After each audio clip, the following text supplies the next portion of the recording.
Can spirits tap into our phone lines?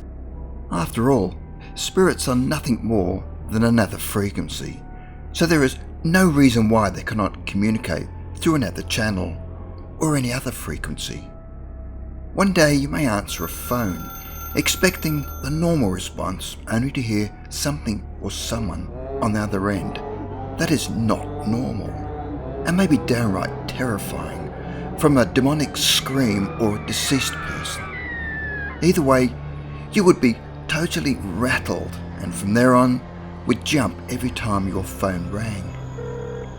The following are 5 stories about people who got more than they bargained for when talking on their phones.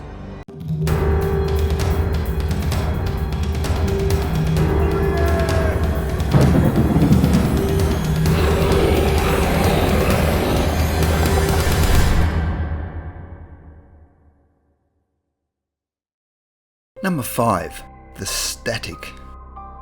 The following is a story told by a young man whose brother experienced a series of haunting calls on his mobile phone every night around 2 to 3 a.m. His brother would answer the call only to hear static and screaming. This continued for a month, so he decided to change his mobile number, where the haunting sounds immediately ceased.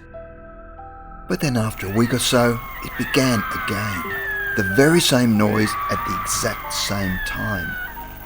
To try and find the cause for this weird experience, his brother decided to trace back to where this haunting sound was coming from.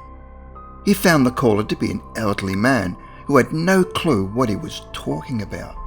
However, it did not stop there, and his phone continued to ring with the same sound at the same time. He tried ignoring the calls, but the phone would continue to ring again and again, but leaving no messages. As he could not stop this persistent ringing, his brother decided to cancel his agreement and change his phone company and switch to a new one, and in turn would get a new number. With the new phone number, he figured his nightmare would finally come to an end, but after only a short period of time, and to his total dismay, the calls resumed. This was no longer just a nuisance, but a full-blown nightmare, and every night his brother was terrified and could find no answer as to why this was happening. But this time, when he tried to trace back the caller, he now got a different person. His life was now starting to take a backward step, and he lost his job, and ironically, he lost his phone. Of course, with no phone, there were now no calls. Then their home phone rang, and his mother answered the phone, and she asked him to listen to this weird message she'd received. It was the static screaming. Number 4. The motel phone call. A family was moving interstate, and the father decided to visit their new neighbourhood and check on the progress of the new house they were having built. The father was to be there for a few days and decided to stay at a cheap motel in the less expensive part of town to save a bit of money. His accommodation was the last room at the end of the hallway on the top floor. On the last night he was in town, and in the middle of the night the phone rang. And still half asleep, he answered it.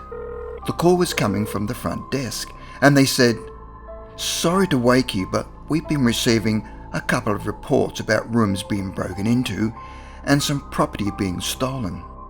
We are calling to make sure your door is securely locked and that you are safe." The father replied that he is fine and hangs up. Just to be sure, he decides to double check that it locked the door. But as he sits upright in bed, he notices that his door is open. He was now starting to feel a little spooked, and carefully looks around the room and finds that nothing is missing and that no one has entered his room whilst he was asleep. He then decided to check outside the front door and carefully peeks out. Sitting right outside his room on the windowsill of the hallway window is his shaving kit. He is now totally freaked out and quickly grabs his shaving gear and slams the door shut.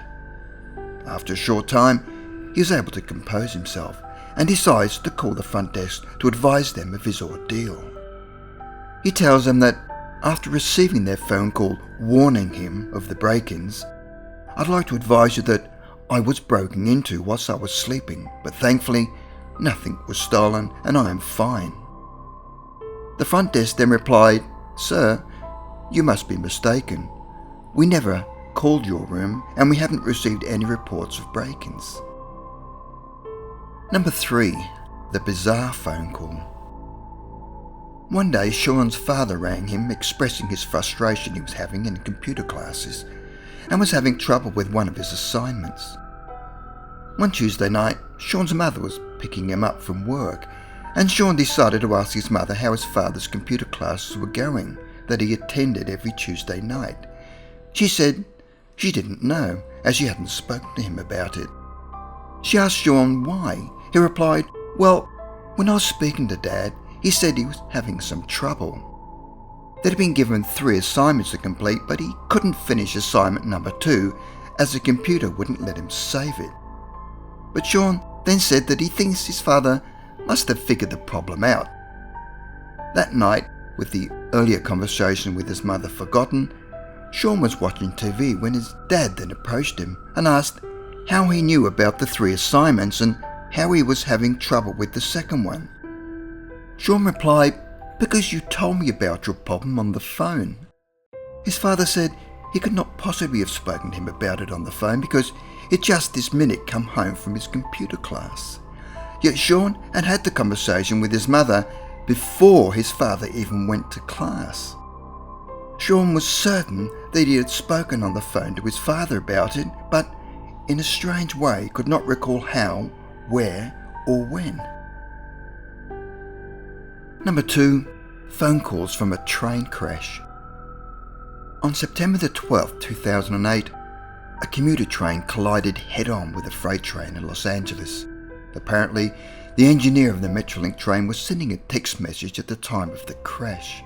The crash was the worst in the history of that particular railway company, where 25 people were died and another 135 were seriously injured.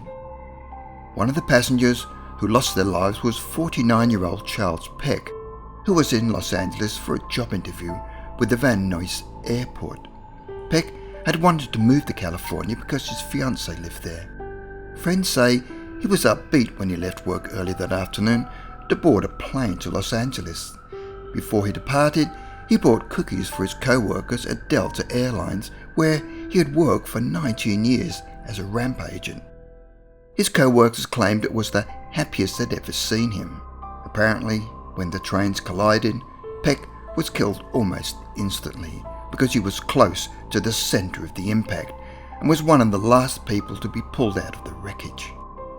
What is really mysterious is that throughout the night and up until his body was discovered, family members of Chuck Peck received 35 calls from his mobile phone throughout the night of the crash.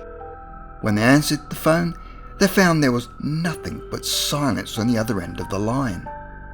Nevertheless, Peck's fiancée used these opportunities to shout encouraging messages into the phone, like, "Hang in there, baby, we're going to get you out, you're going to be okay."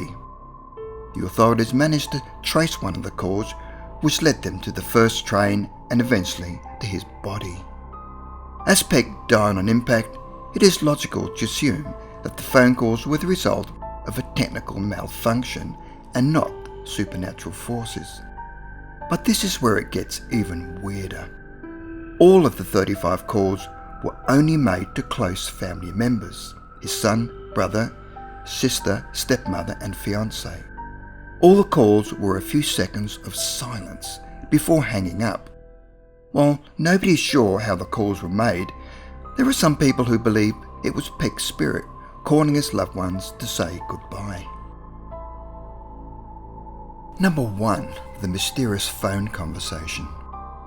A telephone sales representative made a sales call to Pennsylvania. Her call was just a normal telephone spiel she made to her customers, but the following call she made on that particular day would turn out to be more than just her regular sales pitch. It started just like any other call. "I would like to speak to a Mr. or Mrs. Brown." The woman identified herself as Mrs. Brown, and she continued on with the normal sales call. She seemed very interested and asked a lot of questions, but when she came to the part where she had to make a decision, she quickly stopped her, insisting that she'd had to talk to her husband. Every time she came up with a fresh proposal, her objections were the same. "I'm sorry, but you need to speak to my husband." Although she did claim that she has been trying to get him to change carriers, but he insisted on staying with his current carrier and refused to change. She also added, since his retirement, he spent a great deal of time fishing and was difficult to get in touch with, and it would be best to try to call him early in the morning before he left the house. She also indicated that she was annoyed with him because they'd been receiving large phone bills due to him making long-distance calls to North Carolina, that they were getting out of hand, and felt that a new phone plan may be beneficial to them. The sales representative decided to finish the phone call, but thought it would be worth a call back, and told her that she would call her husband early next day. So, the next day she made a call that she will probably never forget. Early the next morning, she was successful in making contact with her husband as he quickly picked up the phone. The representative then introduced herself in her normal manner and explained that she'd been talking to his wife the previous day, and she suggested that I speak to him. There was a sudden silence until he responded with, "Lady, I don't know who you were talking to, but my wife is dead and has been dead for a while, and I have no wish to speak to anyone." With that, he hung up the phone.